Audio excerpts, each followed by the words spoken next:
What's up guys, Sleepz here with another episode of my journey to an Ultimate Team, and we start this episode off with a new signing. We are signing transferred Honda to go ahead and replace Kone, because we are, as you see, going into a tournament like I mentioned at the end of last episode, and we're going to see how we do in it, and I figured we do need the best players possible, so Kone has to go. He hasn't really been pulling his weight lately, so you know, it is time for him to go, and now we have Honda up there, so we'll see how he fits into the squad.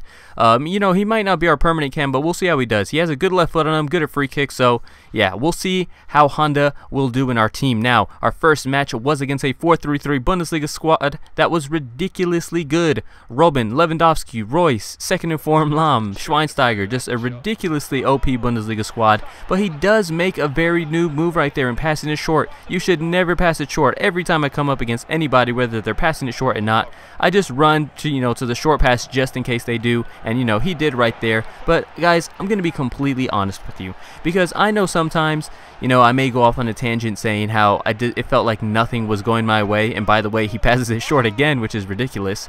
But in this game, I'll be completely honest with you. It seemed like everything was going my way and nothing was going his way. The game just seemed really, really easy. Maybe it does help that he was passing it short from goal kicks.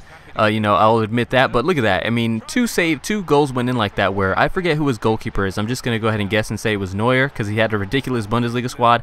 And Neuer not stopping those shots is ridiculous. He was just palming them and they were going in. So I did feel, a little bad for this guy, because he was getting very unlucky, and I'll just admit it. Everything was going my way, and this game was a good way to start off the tournament. Now you see right there, he does manage to get a red card, which is not good for him, as the game is already going horribly. And then here's another good example.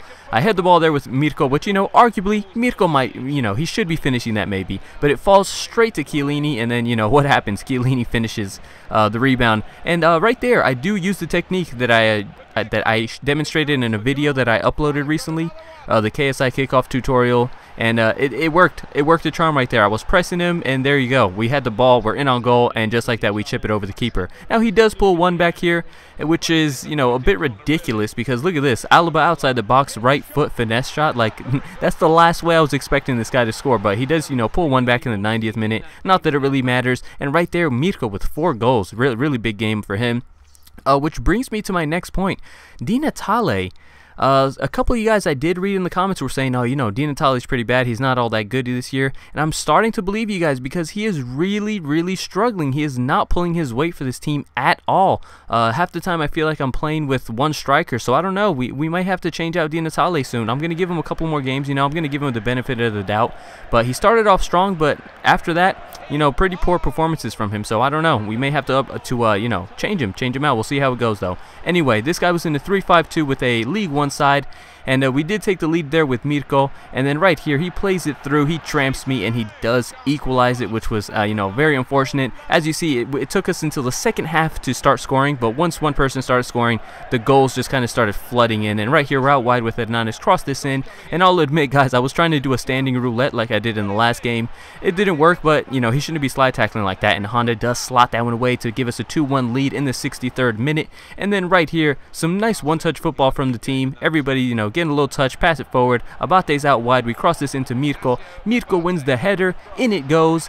And then what happens here is just absolutely ridiculous, guys. And this is what makes people hate FIFA, because the fact that FIFA has these problems, alright, you guys probably already can guess at what's going on. This guy rage quits, but what happens when he rage quits? As you see right there, it says loading Ultimate Team, so I'm thinking, I'm safe, it's alright. I did think it was a little weird that it didn't show me like the match facts and all that, but now it says leaving Ultimate Team, and this is when I started to get a little bit worried. I'm like, oh man, don't tell me what I think is going to happen is going to actually happen.